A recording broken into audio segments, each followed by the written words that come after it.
the General Employees Pension Board to order. Pam, if you could please take the roll. Patricia Draycott, Present. Brad Kelso, Here. Bill Collins, Here. Skip Williams, Curtis Arnold. We have Larry Cole and Blake Meiton. All right, any public comments? No. As there's no public comments, the public comments is closed. The next agenda item is the consent agenda. We have the approval of the minutes from the quarterly meeting minutes for November 17th, 2022.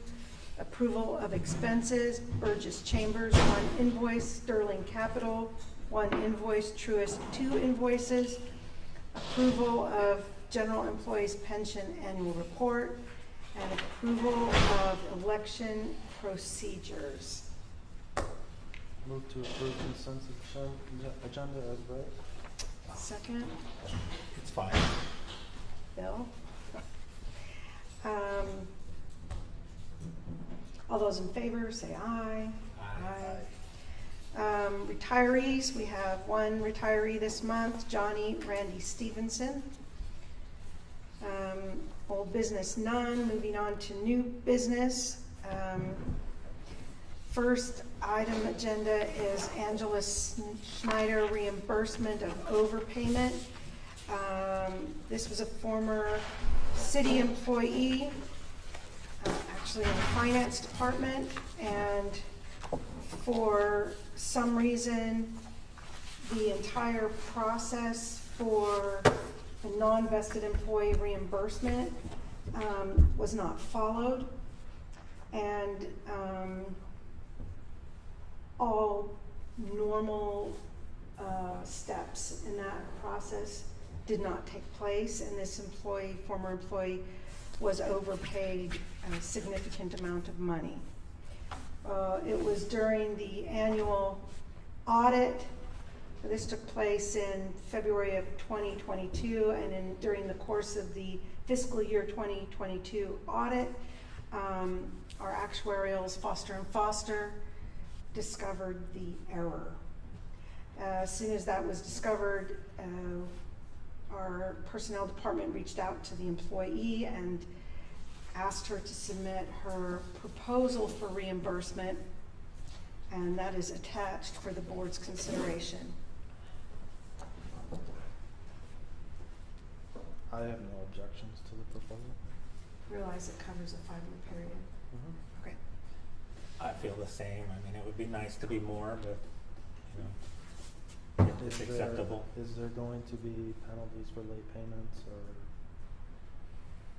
any type of that language? I would say I can talk to the pension attorney for what we can legally do versus not do, but my initial thought is, as long as the payments are being made, there's no cause for concern, but if not, then we would ask for payment in full. Not do penalties or any of that, just, if there's a true intention, to repay, the payments will happen every month. That's a really generous payment plan, to be honest. So I'm just thinking, as long as there's every month it's happening, then just leave it be, and if not, we just ask for payment in full of any outstanding balance. But I'll reach out to if the board is in agreement, I'll reach out to the attorney and just ask what we can and cannot do. So this would be in good faith, basically, not a contract or anything. No, I think I will ask him, but I think it needs to be contractual. Okay. Otherwise, we don't really have any recourse, do we? Right. I would hope it's contractual. I will ask him to do so. You would assume she'd have to sign something? Yes, and agree to the Something. full repayment and to adhere to the payment plan and any recourse or consequences if that payment plan is not adhered to. So I'll ask, it's Pedro, I think, I'll ask him to assist us with that.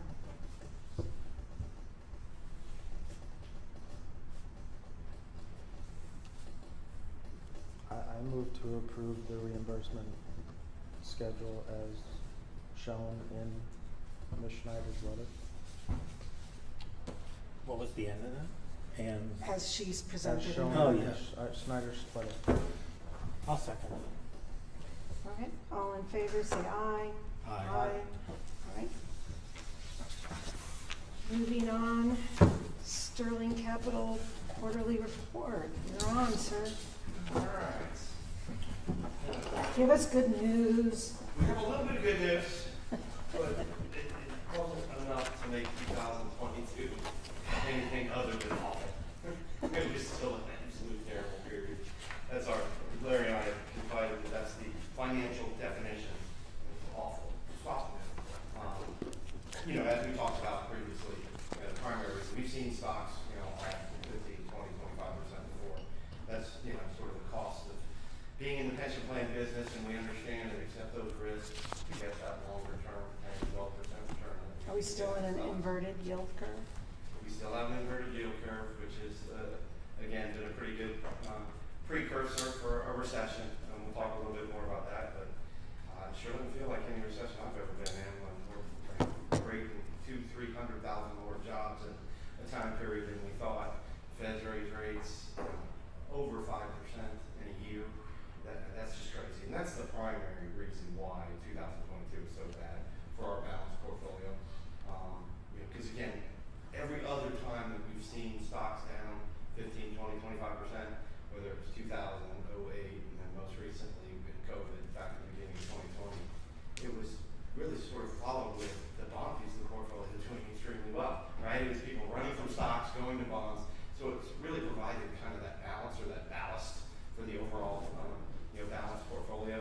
We didn't get that this time because again, the Fed has been so razor focused on raising rates to the detriment of everything else. They could care less about anything other than inflation at this point. They're going to make sure that we don't find ourselves back in the early 1980s where people were happy to get 15 and 16% mortgages. Yeah, so we're not getting back there. The Fed's going to do everything in their power to make sure we don't do that. So in that, again, in that environment, that was the difference. Bonds ended up the year off over 13% as measured by the Bloomberg Aggregate Index. It's crazy. We've never seen anything close to that. That index goes back, 45, 50 years. And we've never had anything more than, negative 2 or 3%. So that kind of gives you at least a little bit of perspective on just how bad it was. So that's the bad news. The good news, if we flip over in my material, over on tab 2, starting on page 5, we got the major stock and bond indices here. And we've got the various time periods, whether it be month, quarter, year to date, 1, 3, 5, and the 10-year. I'll concentrate on that quarterly number because that is the good news. I mean, at least this quarter, we finished the year strong, which basically means if we just slide over one more column and look at that Russell 3000 index, good solid quarter up almost a little more than 7%, but we were still down over 19% for the year at 19.21. So it really kind of tells you just how awful the first part of the year was, because really the third quarter was kind of flattish as well. So at least we're moving in the right direction. As we kind of sit here and start the year, the Fed has raised rates one more time, and we're now looking at the Fed funds target rate closer to 5%. When will they stop is a question we're getting all the time. If you look at the futures markets, they've got one more 25 basis point increase factored in, and then a pause. But that's significantly different than what we saw just 9 months ago. 6, 9 months ago, they were thinking, okay, all the pain is going to be here by now. We're going to be in a recession. The Fed's going to have to cut rates in the second half of 2023 to stimulate things. We're not there. Where we are now, in our opinion, is we're kind of on this pause, right? They're going to be data dependent, and unfortunately, that means that the volatility we saw over the last several quarters is probably going to continue for the rest of this year. Just we'll get some good data, and who knows what that definition is these days. Again, we get that employment number that's great, and the market trades off 2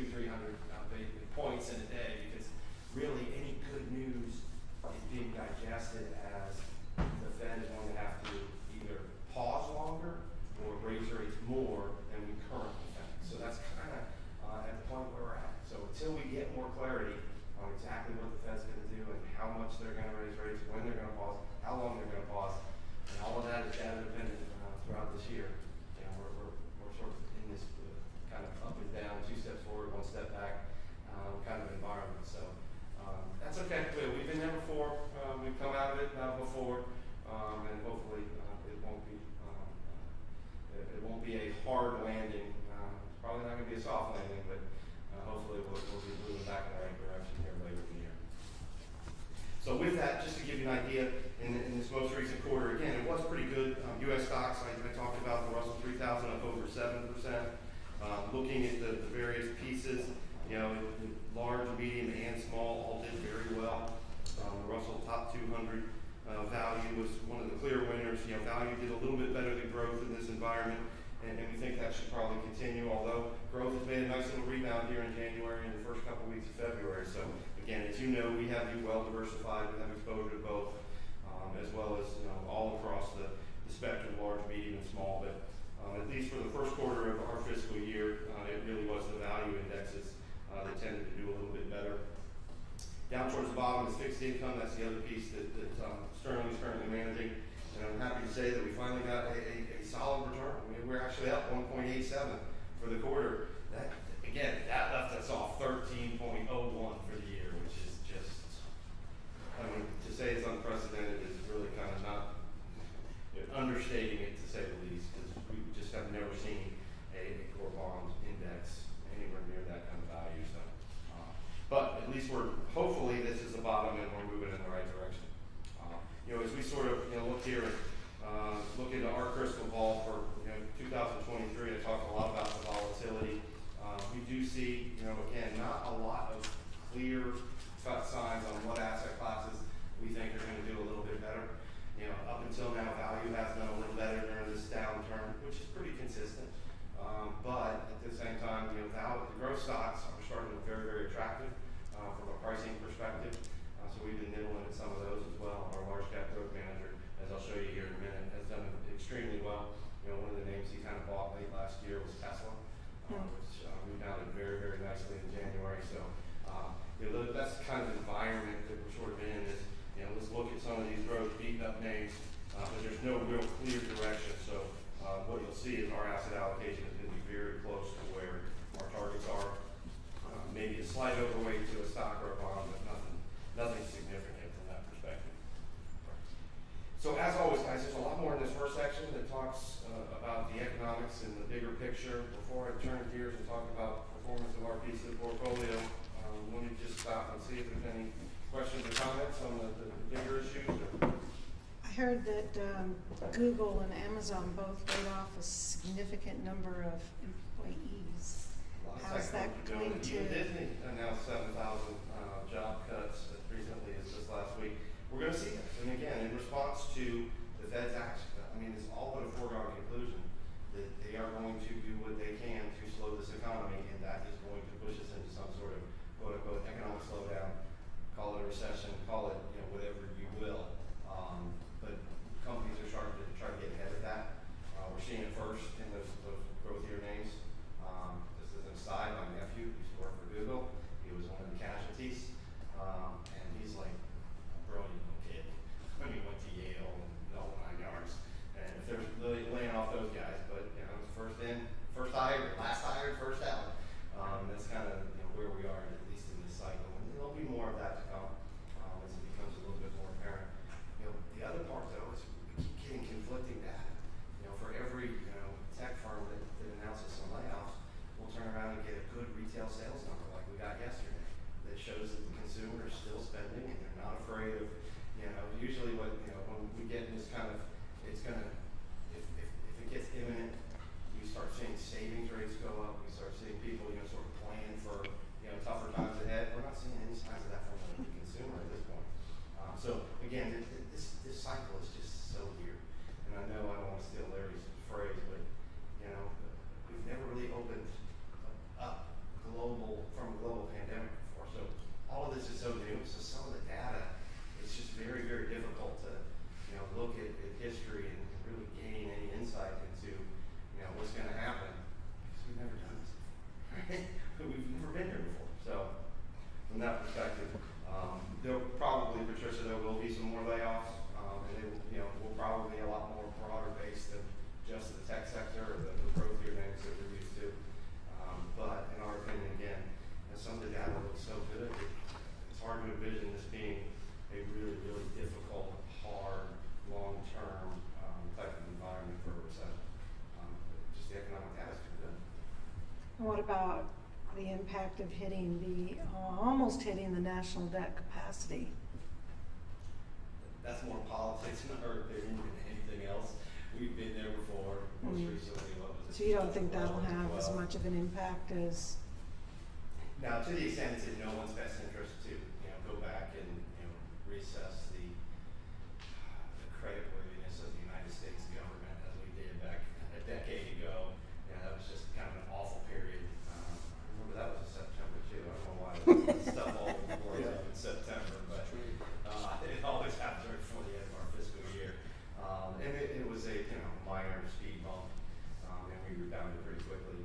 We don't see that being a huge issue this time of year.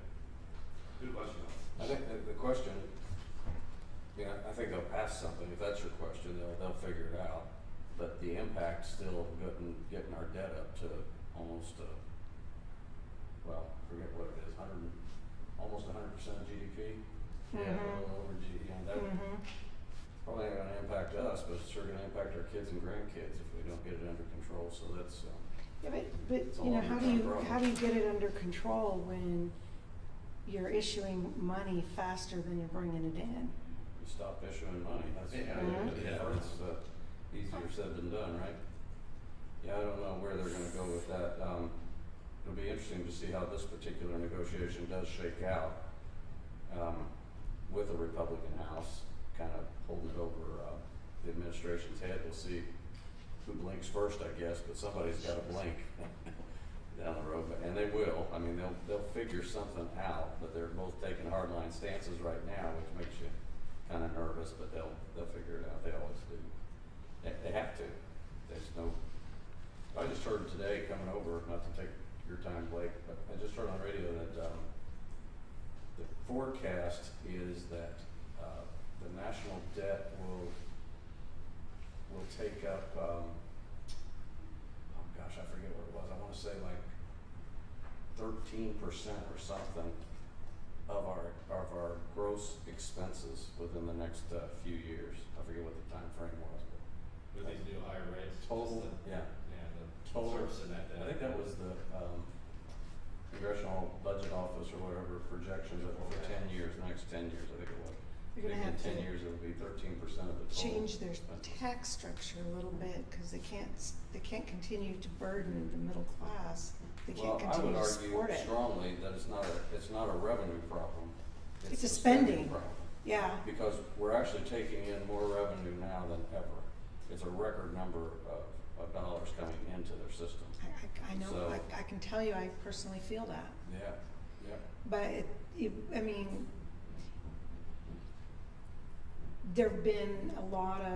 there's just been a lot of expenditures for no benefit. Oh, gosh. Everybody in their own pet project. Sure we all have opinions on that. They'd like to. Yeah. Right? Crazy. A lot of that, because there's a lot of legislation with a lot of zeros been passed over the last couple of years. So again, there's some carving that they certainly can do, some carve back. But just to kind of sort of finish up with the performance on our section, if we go over to start on page 16, I guess, tab 3. Just go through the Sterling piece a little bit. Again, not a whole lot of history here, guys. We did transition back in 22, so we've got about 3/4 of the year, or about 9 months. But first page, you'll see the cash flow summaries. Middle column there, the fiscal year. You'll see we started at about 17.3 in our portfolio. Had net contributions of a little more than 200,000. When we add income to the capital appreciation during the quarter, we're up a little more than 900,000. Net out a couple of fees, so we were at about 18.4.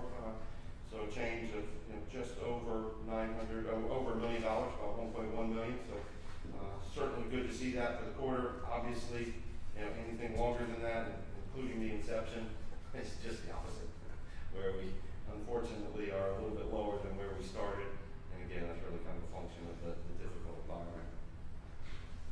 Over on the next page, we can just put some performance percentages to those dollars. So for the quarter, our piece of the portfolio, as we see in the middle of the chart there, was up about 5.16%, outperforming our target benchmark, which was up about 4 3/4. And then for the inception, done a pretty good job in what's been, again, a very difficult environment. Nobody likes to see a negative 9.5% return, but when the target was off closer to more than 11% during that time period, certainly we'll take the relative outperformance. Down in the bottom, we've got the same time periods for split out for the total equity and the total fixed income portfolios. And really what you see is it was equities that led to the strong performance this quarter. And really both pieces of the portfolio performed pretty well for the 9 months or so since the transition over to sterling. Over on the next page are some of the, what I call the geeky financial statistics there at the top. You'll see all the risk statistics and measurements. These will become a lot more important. And this is really just a kind of proof statements, if you will, on, how are we managing the portfolio relative to that benchmark.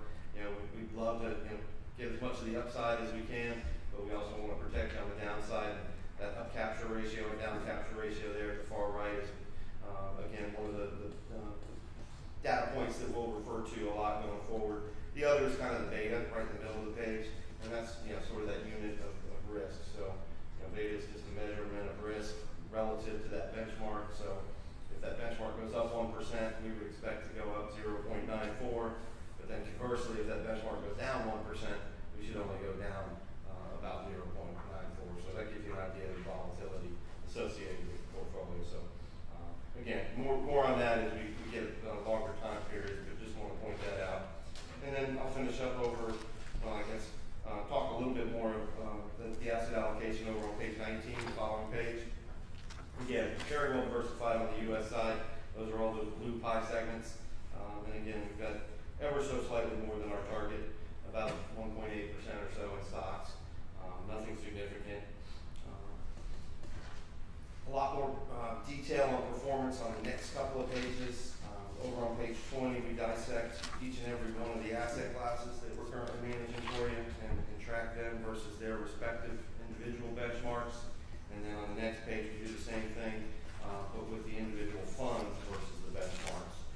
So if we were ever to make a fund change, we could still see how small cap value has done over the total time period, even if we change the small cap value manager for other reasons. But again, nothing earth-shattering there.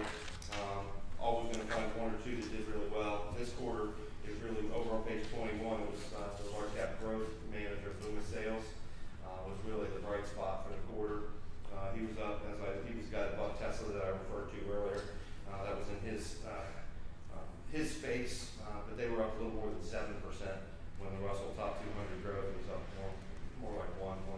So good solid performance from that piece. Again, we'll look for that to continue. I don't want to put too much emphasis on a quarter here, a quarter there, but they've done very, very well over the longer term too. And now I'm going to finish up with, I have to apologize, but back on page 35, which is 4 or 5 pages from the end of the book, one of the other things that we tried to include in our material going forward is, how did we do on a combined basis?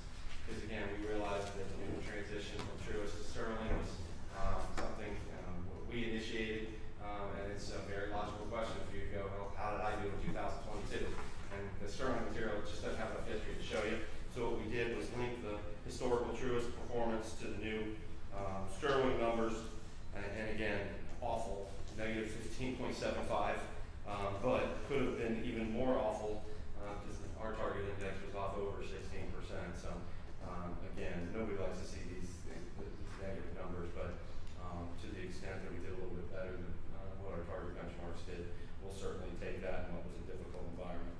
And then longer term, again, all of the longer term numbers, 3, 5, 10 annualized numbers all look significantly different than they did just a couple of quarters ago because of how bad this one year was, but again, still eking out a small gain relative to our targets for each and every time period. So that wasn't always the case. I remember not too long ago we had some large cap growth managers that had underperformed, and we were kind of digging out of that hole. So we kind of come full circle now and have a slight gain over every time period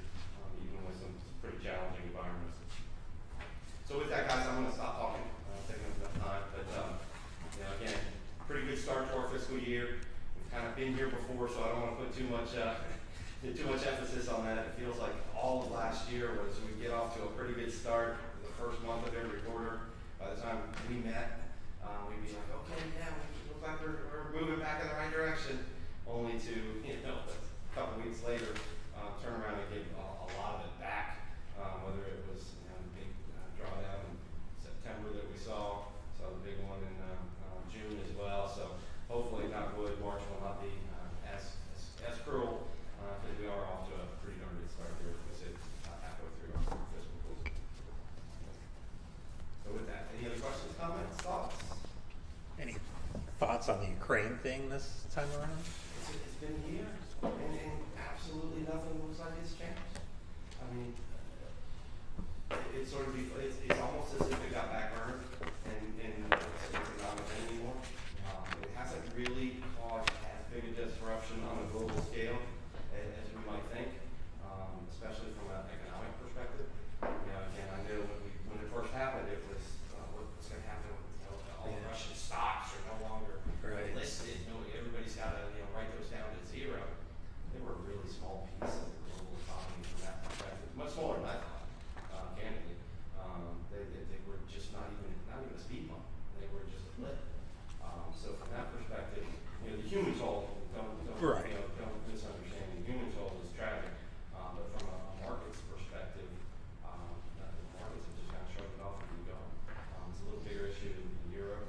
I think it's held back some of the international stocks, although they are starting to do a little bit better over the last couple of quarters as well. So kind of they're sort of shrugging it off too after I think taking the initial brunt of that's going to really hurt us, and we kind of figured out okay, it's not hurting us that bad. So hopefully we'll get some resolution one way or another, and they can split off that eastern half and go about their business and just sort of try to reopen what was the trading volumes and the trading agreements in that area of the world, because again, it doesn't do anybody good to fight over dirt. They could be producing. So I know that's a long way of saying not much, but short and simple. We're really kind of not getting a lot of headway and not getting a lot of ground. I think it's had an impact on the markets indirectly in that you've seen defense stocks have done pretty well because we keep shipping billions of dollars worth of equipment over there. And what you've also seen in the inflation numbers is stubbornly high food prices still. And a lot of that has to do with the fertilizer situation over there. They couldn't get it out of the country, and that gets impacted, like I said, indirectly, in that the farmers are paying more. And obviously, we're still paying more for, I don't know, what's diesel now, 4.5 to 5 gallon, I think. Still pretty high, and everything kind of gets here by there. And so that's being reflected in all the food prices. Yeah, we seem to It's keep fitness. circling around. It's like today this is outrageously expensive, and then it goes back to normal, and then this goes. I mean, it's just sort of weird. I mean, COVID, the premium product was toilet paper, and today it's eggs. Yeah. I mean, Yeah, it's go out to just eat, strange. you really do see it though. I mean, it's big in the paycheck. And Valentine's Day, my wife and I went out and actually split a meal. And it was still ridiculously high. Do you think that the consumer is eating out less as a result? Well, they said, I just heard again this week. Some of the news is that it's starting that the grocery prices are going up more than the restaurant prices. That some of the restaurants are eating it, so that it actually is costing you more to stay at home and eat in some cases. So, Valentine's, I'm sure they had everything jacked up a little bit. But Say again. The sewer flows don't indicate. Thank you for that, Brad. what was that? The sewer flows don't indicate a reduction in consumption of food. Oh, there's some research I had done. Yeah, we'll leave it to our You gotta do treatment some- plant gotta do director some to digging come up to with get the right that. answers here. I like it.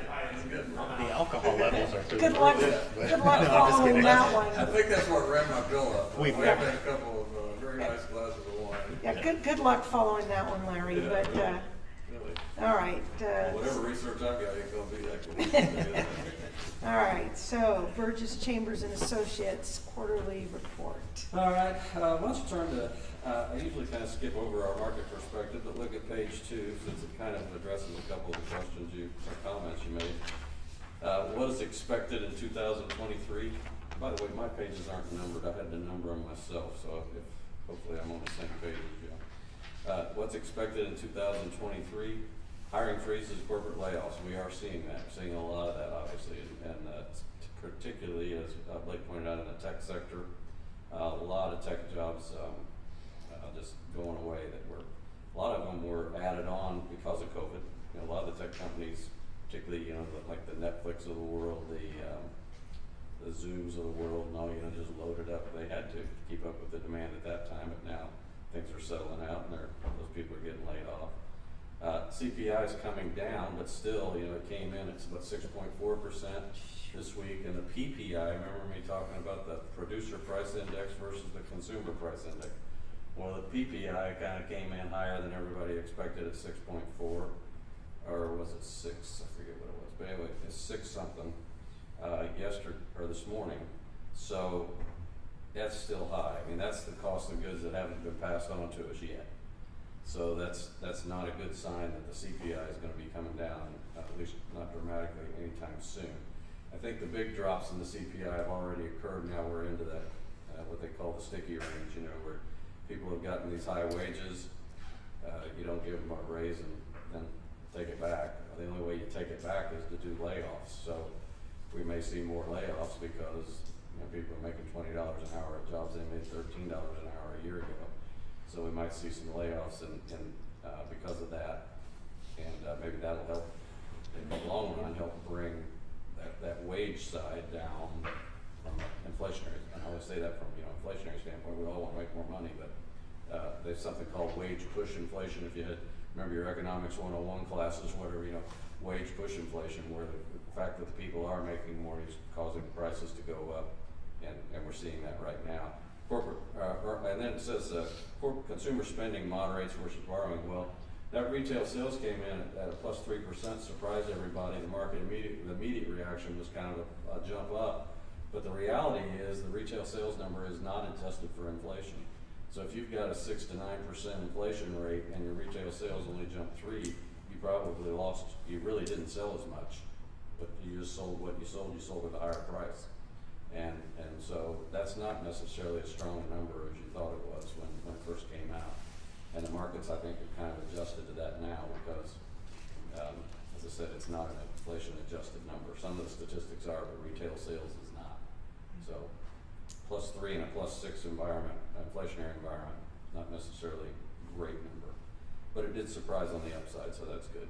Corporate earnings, we've seen moderate, but we expected that. So most of the earnings reports that are coming in are beating expectations, but expectations have been moderated, right? So that's good news that they're beating expectations, but the expectations are a lot lower than they would have been, say, 12 to 18 months ago. And then the million-dollar question is what happens next with the Fed? When do they pivot? When do they say, all right, we hit the brakes too hard, we got to slow it down, we're killing the economy, we're killing everything. That's what they want to do right now, slow everything down. When do they go too far and have to either go to neutral position, stop raising rates, or even turn around and reverse? Got a wide range of opinions there. If there's a consensus out there, it's probably later, the end of this year or the first of next year, that they'll actually turn around and have to lower rates because they hit the brakes too hard. So we'll see if that happens. Historically it does happen that way. If you're a betting man, that's probably a good place to put your bet, is that they will hit it too hard. They were too late to the game. Remember, they were talking transitory for a long time, just transitory inflation. It's hung around quite a while for transitory, so now they want to really put those brakes on. So we'll see what happens. Right now, most of the bond managers we talk to, and we work with a lot all across the country, and most of them are in the camp that it'll probably be more towards the first quarter of 2024 that we'll see the Fed either stop raising or actually lower rates. And so the inflation numbers that came in this week, the retail sales number considered stronger than expected. A lot of those numbers, while good, well, I don't say the inflation was good, but a lot of the economic numbers we're seeing are a little bit better than projected, which is actually bad news for the Fed, because they're gonna raise rates in that environment, because they don't want the economy that strong. So, we'll see where things end up. You know, we went from 0 to 5% of the Fed funds rate in 10 months. And just as a comparison, back in 79 and 80 in the bond, when inflation was very high, Paul Volcker was the chairman of the Federal Reserve, and he gets a lot of credit for stomping out inflation because he raised rates so dramatically during that period. He only raised rates 50%. And, you know, I mean, they were higher. It was like 11% to, 17 or something and back down. But so it's a different environment because we started at a much lower base, but percentage-wise, I think I did that calculation like 2,300% or something increase from where it was, starting at 0.15 up to 5. Well, that's why you saw a record poor performance in the bond market, because as rates go up, the price of the bonds you're holding goes down, and that's what we saw, a dramatic drop in the price of the bonds. Now the good news is right now, you've got about 30% of this portfolio roughly in fixed income. The good news is your bond managers right now, with any cash or any maturities that are coming in or income coming in within that portfolio, are able to they're buying now stuff in the 4 to 5% range probably, in the high quality 4 to 5% range. So right now, having a little bit more in fixed income probably makes sense. Still risky in that the Fed's probably going to continue to raise rates a little bit, but the intermediate and the long-term rates haven't gone up that much. You asked about the inverted curve. Well, where the 2-year right now is about 4.6, 4.7, and the 10-year is about 3.7. So you got a 1% spread between the 2 and the 10, which, as Blake pointed out, kind of would project or would cause us to believe we're going to see a recession. At least historically, that's been the case. But it also just is a very difficult environment to figure out where to put your money. So you're seeing a ton of money going into that 2-year range now, with those kind of rates and that kind of a spread. So pages 3 and 4 in my book are kind of a repeat of a lot of what Blake showed you. The markets were up for the quarter. It was a good quarter. This is your 12/31 report. It was a pretty good quarter with all the indices on the top of page 3 kind of in positive territory basically. When you look at the 1-year numbers though, which is kind of in the bottom there, page 3, on the right of each of those charts, you can see everything pretty negative for the 12 months. The only exception to that was that big green bar on the right there, that was energy. So energy was up pretty strong for the quarter and for the year. For the year particularly, so it was good. But page 4 that talks about the bond market, again, kind of a repeat of what Blake showed you, but that all the different bond market sectors on the right of the top of that page, and you can see, we just haven't seen those kind of numbers. So no cushion, no place to hide, kind of a market environment during that period for the whole year. But the good news is the quarter does seem to be popping up. You see international on the bottom left of page 4. Notice the strong international performance for the quarter. A lot of that is due to the dollar starting to weaken. So when you have foreign companies earning money in foreign currencies and they translate that back into US dollars, a strong dollar hurts those earnings, weaker dollar helps them. So we actually saw it finally reverse a little bit and help them for the quarter, and that's continuing into this quarter as we're up probably about almost 9% with your international fund after a bad year. So we didn't identify any compliance problems, so everything appears to be in compliance. If we go ahead and skip over to page 8 just briefly, I point to the international equities because I am going to make a recommendation. We add a little bit to international. We're about 2.5% below our target in our investment policy. I've let that ride for quite a while because there's just a lot of risk in the international markets, and you mentioned Ukraine and the strong dollar, so those are 2 variables that were really putting pressure on those stocks. But the valuations are extremely attractive. We think some of that dollar pressure is coming off, and I think relative to the U.S. market right now, again from a valuation perspective, it's pretty cheap. So I'm going to recommend we move $300,000 of cash, of some of our existing cash, into the Euro Pacific Fund. I'll come back to that after the report. You see on page 9 the diversification, how you are split up. Blake's group has about 70% of the assets, the other 30% outside of their umbrella. I will tell you, if Commissioner Williams was here, we'd tell you that, we went back up over the 30 million mark since 12/31. So I had to should have brought cupcakes, I guess. This thing being this volatile, we could have cupcakes every meeting, I guess. But 30 million, the current value as of yesterday was 30,751,000. You can see this says 29, so we're up about 5%. I think I had us up actually 36, a little over 36. 5.4% for year to date since January 1 on top of the quarter you just had. So for a fiscal year to date, if you go to page 11, your quarter was up 5.8% for December. You're up another 5.4 if you kind of do a compounding on those. As we sit here today, fiscal year to date, you're probably up about 11.5%, and that's not official in the system calculation, but it's pretty close. It's back of the envelope, but it should be up about 11.5%. So a really good start to the fiscal year, but we still have September out there, which tends to, we got to go into it pretty strong, at least historically. So you can see it was a 5.8% positive quarter, but even with that, the trailing 12 months was minus 16%.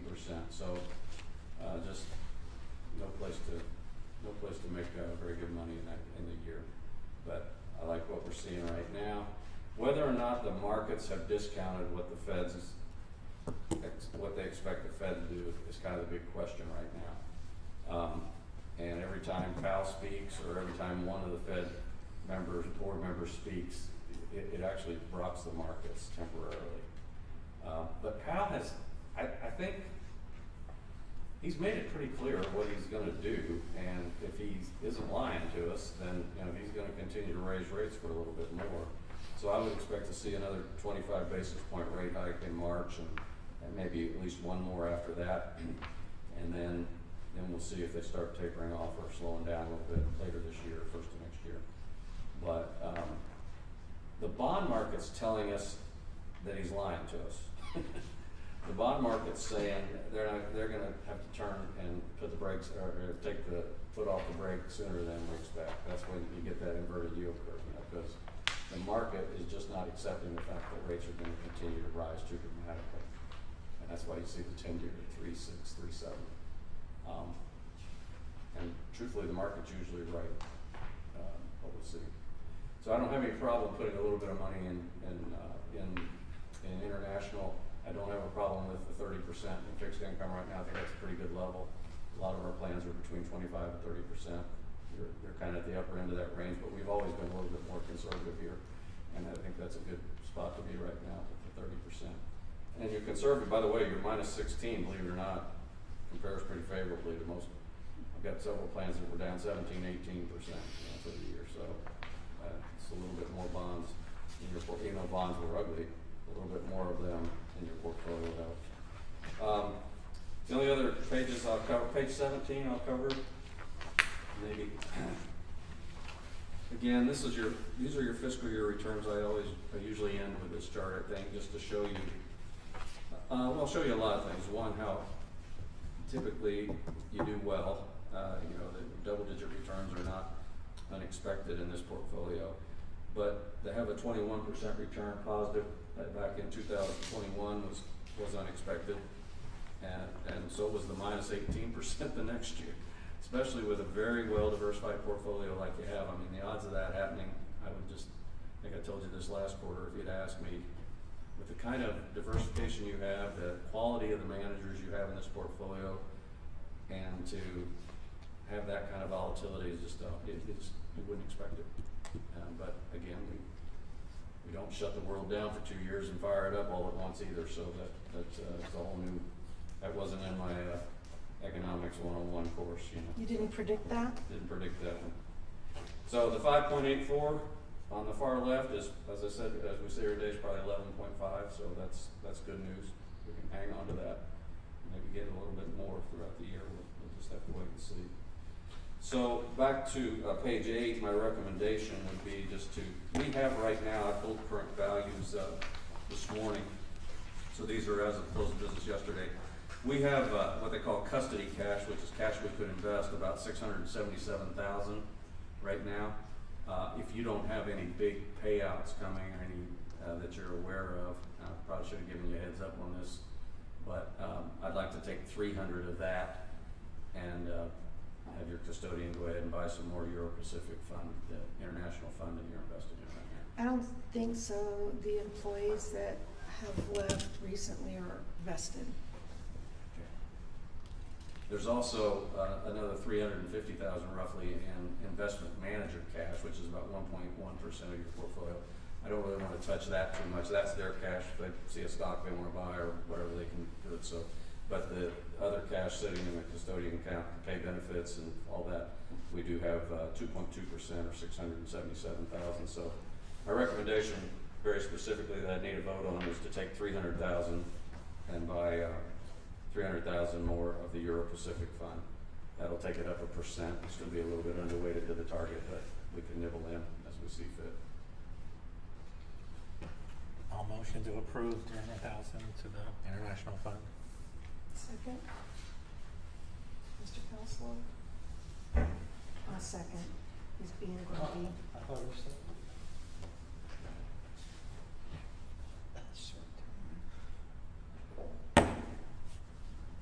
He's up for re-election and he's threatening not to participate in the future.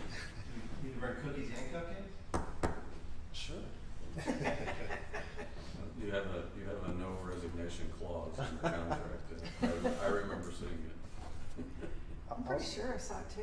Yeah, it's in. I saw Call it. Pedro. He'll tell you. I'll second. Thank you. All approved, was it? Yeah, Yeah. all in favor, please say aye. Aye. Motion carries. Okay, I'll work with Pam. We'll get there'll just be a letter to the custodian. We'll do a sample letter to the custodian, and you guys will just have to sign it directly to do it. So we'll get that out to you probably tomorrow. All right. Any other questions for either Sterling Capital or Burgess Chambers? I do have one other thing I just want to make the board aware of. We recently got a request from BCA to include them on our fee bills so they can verify our fees. Okay. And we just need your approval. So again, I'm gonna send you an email. Okay. If you'll just reply to that, I just wanna make sure everybody kind of knew that. That's one of the things that they normally do. And I don't know why, but Sterling makes us approve everything. Let's put it Yep, that way. no It's a problem. lot, but okay. Yeah. And we do that because we give you gross returns and net returns, so we need to know the net expenses. Yeah, no problem, Plus, send we it. kind of monitor it for you. Make sure Blake's not making too much. Not with inflation, it's Yeah, right. Any other informational items? Next quarterly meeting is May 18th, 2023 at 3 p.m., probably here. I'm hoping Mr. Doug Lozen will be here for our annual actuarial report. What did you say the date was? That Write was something else down. May 18th, 2023 at Okay. 3 p.m. again. Thanks. All right, any When other? does Brad's term end? Well, between now and then, we have to run an election, do we not? We do. My term ends. Brad's term ends on the 22nd of February. So between now and then, we have to have an election, and if he's being cooperative, he will run again. And if he is not, then we have a problem. Can we nominate? I think you cannot unless he's agreeable. We cannot nominate. Like I can't. You can nominate him, but he won't be part of the process if he is I not mean, amenable. Or could I, could I nominate other employees? Of If course. it comes down to that. Yeah, of course. Any employee nominated will be asked if they are interested in actually running for the position, yeah. All right, then we are adjourned at, looks like 15:50.